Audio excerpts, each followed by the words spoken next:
Di sebuah hutan sangiran hiduplah keluarga gajah purba yang terdiri dari ayah, ibu, dan ketiga anaknya.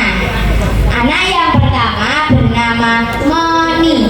Moni memiliki sifat yang baik, bijak, dan bisa dicontoh oleh adik-adiknya. Anak kedua bernama Bono. Berbeda dengan Moni, Bono cenderung pemalu, pendiam. Namun Bono sangatlah patuh kepada kedua orang tuanya dan kakaknya.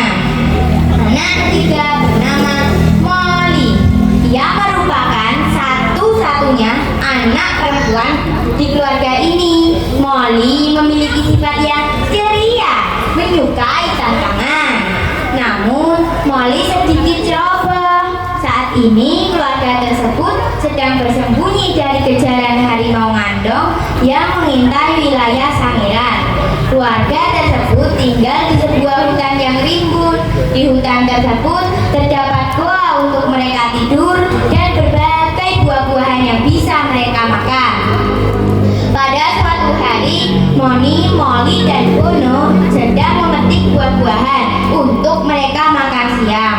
Molly yang merasa bosan menceritakan apa yang akhir-akhir ini ia rasakan. Kak Bono, apakah kakak tidak merasa bosan selama di hutan ini? Dulu kita bisa bermain dan melakukan banyak hal, tetapi sekarang kita terjebak. Sedikit bosan, tetapi kita harus tetap bersembunyi. Tetapi kita sudah bersembunyi cukup lama. Siapa tahu harimau tersebut sudah pergi dari hutan ini. Molly, apakah kamu tidak ingat? Waktu itu kita hampir menjadi santapan harimau ngandong. Waktu ayah dan ibu sedang mencari makan, kita masih terlalu kecil untuk bisa mengalahkan harimau tersebut. Iya, aku ingat. Tetapi selama di hutan ini aku tidak pernah mendengar auman harimau tersebut. Berarti hutan ini aman. Ayolah Kak, kita berkeliling sebentar. Molly tetap ingin pergi dari hutan tersebut, tetapi kedua kakaknya melarang Moni. Tanpa pikir panjang, Molly berlari ke tengah hutan. Molly, Molly, berhenti. Kedua kakaknya mengejar Molly. Molly menghentikan Bono, menyuruhnya agar memberitahu perihal Molly kepada ayah dan ibu. Kedua kakakku itu sama-sama penakut, menyebalkan. Molly berlari penuh kekesalan dan ia berhenti sejenak.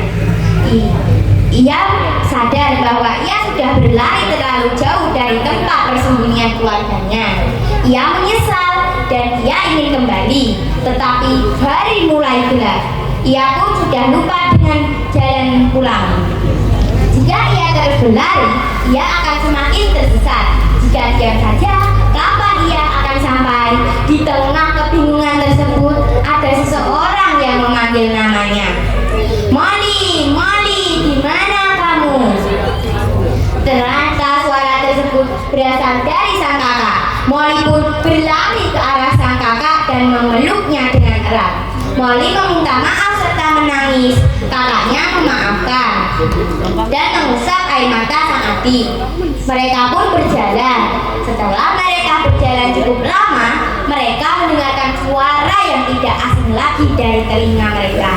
Setelah mereka lihat, ternyata suara tersebut berasal dari auman harimau ngandong yang sedang tertidur di jalan yang akan mereka lewati.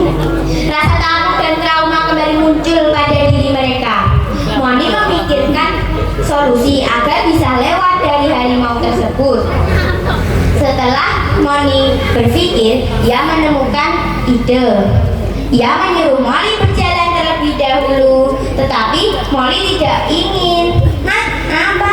Berjalan terlebih dahulu? Aku tidak mau. Jika kita berjalan bersama, langkah kaki kita akan semakin terdengar jelas oleh harimau tersebut dan akan membuatnya terbangun. Molly sedikit takut, tetapi ia mulai berjalan. Molly menginjak ranting pohon kering.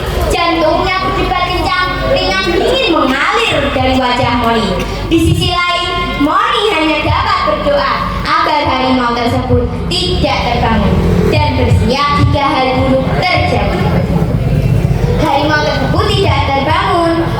Molly pun melanjutkan jalannya. Ia sampai di seberang. Ia hanya perlu menunggu sang kakak. Begitu pula dengan sang kakak. Ia juga sampai di seberang. Yeay, akhirnya kakak sampai juga. Ayo kak, kita pulang.